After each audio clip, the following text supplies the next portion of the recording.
தென்னாடுடைய சிவனே போற்றி, எந்நாட்டவர்க்கும் இறைவா போற்றி. அனைத்து தமிழ் உள்ளங்களுக்கும் கனிவான வணக்கங்கள்.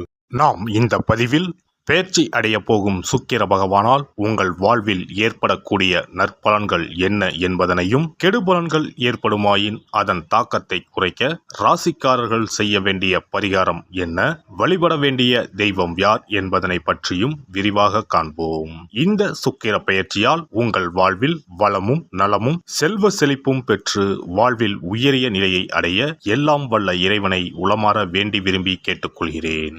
நிகழும் ஸ்ரீ மங்களகரமான சோபகிருது ஆண்டு தமிழ் மாதம் மாசி 25ஆம் தேதி, ஆங்கில மாதம் மார்ச் 8ஆம் தேதி அன்று மகர ராசியில் இருந்து கும்பராசிக்கு இடப்பெயர்ச்சி அடைகிறார் சுக்கிர பகவான். ஏற்கனவே கும்பத்தில் அமர்ந்துள்ள சனியுடன் இணைகிறார் சுக்கிர பகவான். 30 ஆண்டுகளுக்கு பிறகு கும்பத்தில் சனி சுக்கிரன் கூட்டணி சேரப்போகிறது. அதே போல மார்ச் 15ஆம் தேதி செவ்வாய் பகவான் கும்பராசியில் இணைகின்றார். 75 ஆண்டுகளுக்கு பிறகு சனி பகவான், சுக்கிர பகவான், செவ்வாய் பகவான் ஒன்று சேர்கின்றனர். வெவ்வேறான குணாதிசயம் கொண்ட இவர்கள் உங்கள் வாழ்வில் பல மாற்றங்களை கொண்டு வரப்போகின்றனர். சிம்ம ராசி அன்பர்களே, காதல் நாயகன் சுக்கிரன் உங்கள் ராசிக்கு 7ஆம் இடமான களத்திரஸ்தானத்தில் சனி பகவானுடன் சேர்ந்து அமரப்போவதால் கோடீஸ்வர யோகம் தேடி வரப்போகிறது. அதிக பணம் வந்தால் ஆபத்தும் கூடவே வரும். எனவே உடல் நலனில் அதிக அக்கறை செலுத்தவும். சிறு உடல் உபாதைகள் ஏற்பட்டாலும் மருத்துவரை அணுகி தக்க ஆலோசனை எடுப்பது அவசியம். ஆண்களாக இருப்பின் பெண்கள் விஷயத்தில் சற்று கவனமாக இருக்கவும். இல்லை என்றால் சமூகத்தில் மதிப்பு மரியாதைக்கு பிரச்சனை ஏற்பட்டுவிடும். முயற்சிகள் யாவும் வெற்றியடையும் காலகட்டம் இது. நண்பர்கள் மூலமாகவோ, கணவனுக்கு மனைவி மூலமாகவோ, மனைவிக்கு கணவன் மூலமாகவோ சாதகமான பலன் உண்டு. அவர்கள் கூறும் ஆலோசனைகளை கேட்டு அதை செயல்படுத்துங்கள். வெற்றி வாய்ப்பை ஏற்படுத்தும். தொழில் சார்ந்து எடுக்கும் முயற்சிகளுக்கு உங்களின் நண்பர்களின் ஆதரவும் உதவியும் கிடைக்கும். மல்லிகை பூவால் மகாலட்சுமி தாயாருக்கு அர்ச்சனை செய்து வழிபட பொருளாதாரத்தில் சுக்கிர பகவானின் அருட்கடாட்சத்தை பெறலாம். குடும்பத்தில் மகிழ்ச்சி அதிகரிக்கும் காலகட்டம் இது. கணவன் மனைவி இடையே ஒற்றுமை அதிகரிக்கும். வாழ்க்கை துணையின் மீது அளவு கடந்த காதல் மலரப்போகிறது. திருமணம் ஆகாதவர்கள் இந்த காலகட்டத்தில் முயற்சி செய்தால் கட்டாயம் திருமணம் நடக்கும். சிறந்த வாழ்க்கை துணை அமைவார்கள். காதலிப்பவர்கள் தங்கள் காதலை வீட்டில் சொல்லி திருமண ஏற்பாட்டை செய்யலாம். காதலை தெரிவிக்கவும் இது ஏற்ற தருணம் ஆகும். திருமணம் ஆகி குழந்தை வரம் வேண்டி இருப்பவர்களுக்கு இந்த காலகட்டத்தில் குழந்தை பேறு கிடைக்கும். பொருளாதாரத்தை பொறுத்தவரை சிறப்பாகவே இருக்கும். பண விஷயங்களில் எடுக்கும் முயற்சிகள் யாவும் வெற்றியை தரும். பணப்புழக்கம் அதிகரிக்கும். பல வகைகளில் இருந்தும் பணம் வரும். கூட்டுத் தொழில் அமோகமாக நடைபெறும். வீட்டுக்கு தேவையான அனைத்து பொருட்களையும் வாங்கி மகிழ்வீர்கள். தங்கள் அன்பினை தனது துணைக்கு தங்கத்தின் மூலம் வெளிப்படுத்துவீர்கள். ஆபரணம் வாகனம் வாங்கி மகிழ்வீர்கள். பூர்வீக சொத்துக்கள் கைக்கு வந்து சேரும். வராத கடன் இருந்தால் இப்போது முயற்சி செய்தால் அதனை வசூல் செய்யலாம். நிலுவையில் உள்ள கோர்ட் பிரச்சனைகளில் சாதகமான தீர்ப்பு வரும். வெளியூர் வெளிநாடு பயணங்கள் அதிகரிக்கும். அதனால் ஆதாயமும் உண்டாகும். வெளிநாடு செல்ல இருப்பவர்களுக்கு நல்ல செய்தி வீடு தேடி வரும். பணிபுரிவோருக்கு பணிபுரியும் இடத்தில் தக்க அங்கீகாரம் கிடைக்கும்.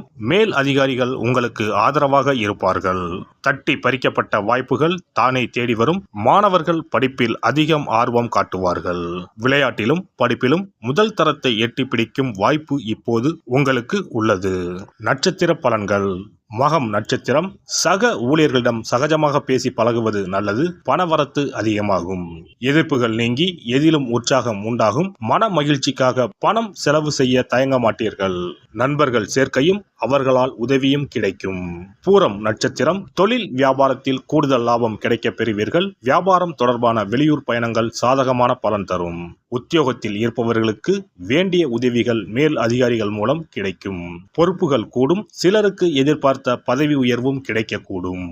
உத்திரம் 1ஆம் பாதம். குடும்பத்தில் வாழ்க்கை துணை மூலம் மகிழ்ச்சி உண்டாகும். உஷ்ண சம்பந்தமான நோய் வரக்கூடும். எச்சரிக்கையாக இருப்பதன் மூலம் அதை தடுக்கலாம். பிள்ளைகள் மனம் மகிழும்படி நடந்து கொள்வார்கள். வீண் விவகாரங்களில் தலையிடுவதை தவிர்ப்பது நல்லது. குலதெய்வத்தை வணங்க எல்லாவற்றிலும் நன்மை உண்டாகும். எதிர்பார்த்த காரிய வெற்றி கிடைக்கும். உடல் ஆரோக்கியம் உண்டாகும். ஒருவரின் ஜாதகத்தின்படி சுக்கிரன் சிறப்பாக அமைந்திருந்தால் பொருள் வசதிகள், திருமண வாழ்க்கை, ஆற்றல், அழகு, மற்றும் காதல் விவகாரங்களில் இனிமை போன்றவை தரும். ரிஷபம் மற்றும் துலாம் ராசி அதிபதியான சுக்கிரன் மீன ராசியில் உச்சம் பெற்றும் கன்னி ராசியில் நீச்சமும் பெறுவார். சுக்கிர பகவான் மோசமான நிலையில் அமர்ந்திருந்தால் வாழ்க்கையில் பல சிக்கல்களை எதிர்கொள்ள வேண்டியிருக்கும். சில அமைப்புகள் வறுமைக்கு வழிவகுக்கும். மோசமாக அமைந்த சுக்கிரனால் திருமண வாழ்க்கையில் பிளவு ஏற்படலாம். குழந்தை பெற்றுக்கான திறன் குறையும். சுக்கிர வழிபாடும் மகாலட்சுமி ஆராதனையும் செய்து வர சொந்த வீடு அமைவது நிச்சயம். சுபிட்சம் கிடைப்பது உறுதி. மகாலட்சுமி தாயாரை வணங்கி வந்தால் சுக்கிர யோகம் கிடைக்கப் பெறலாம். இல்லத்தில் சுபிட்சம் நிறைந்திருக்கும். பணம் இல்லாமலே வங்கி முதலான கடனை கொண்டு வீடு கட்டும் யோகமும் பலருக்கு உண்டு. அதேபோல் பணம் காசுக்கு குறைவே இல்லை என்று இருப்பவர்களுக்கு சொந்தமாக ஒரு வீடு கட்ட ஆசை இருந்தாலும் யோகம் அமையாமல் தள்ளி போவதும் உண்டு. சொந்த வீடு எனும் யோகத்தை தந்தருள்பவர்தான் வாஸ்து பகவான். பொதுவாகவே கட்டிடக்காரன் என்று சுக்கிர பகவானை சொல்லுவார்கள். சுக்கிர யோகம் ஒருவருக்கு வந்துவிட்டால் சகல சம்பத்துக்களும் கிடைப்பதற்கான வழிவகைகள் அமைந்துவிடும்.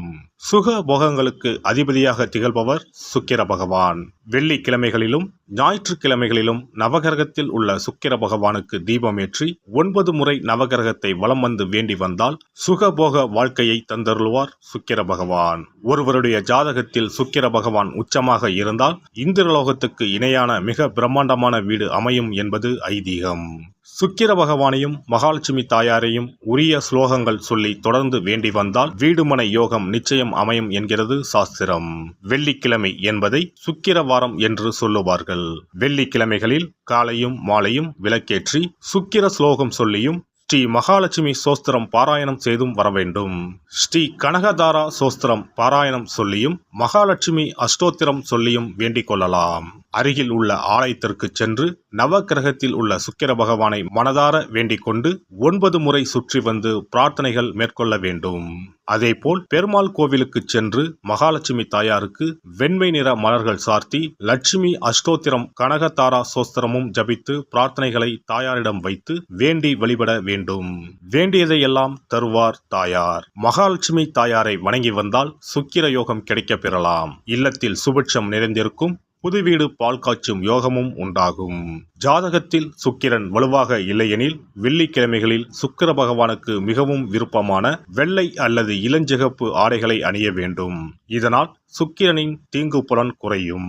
33 கோடி தேவர்களின் அருளை பெற்றிட காமதேனு எனும் பசுவை வழங்குவது அவசியம். பசுவுக்கு விருப்பமான உணவு வழங்குவது சிறந்தது.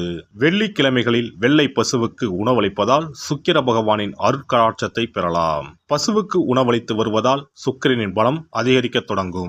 இந்து சமயத்தின் மிக புனிதமானதாக தான தர்மம் பார்க்கப்படுகிறது. சுக்கிரனின் அருள் பெற வெள்ளிக்கிழமைகளில் கோவிலுக்கு சென்று வழிபட்டு வருவது நல்லது. உங்களால் முடிந்த அளவுக்கு தான தர்மங்கள், அன்னதானம், நன்கொடைகள் வழங்குவது மிக நல்லது. எல்லாம் வல்ல இறையருளால் நீங்களும் உங்கள் அன்பு குடும்பமும் உடல் நலம், நீலாயுள், நிறை செல்வம், உயர் புகழ், மெய்ஞானம் ஓங்கி வாழ்க வளமுடன். இந்த வீடியோ பதிவு உங்களுக்கு பிடித்திருந்தால் லைக் பண்ணுங்க, கமெண்ட் பண்ணுங்க, ஷேர் பண்ணுங்க. மறக்காம சப்ஸ்கிரைப் பண்ணுங்க. பக்கத்துல இருக்கிற பெல் பட்டனை கிளிக் பண்ணுங்க. நன்றி, வணக்கம். ஓம் நமச்சிவாய. சிவாய நம.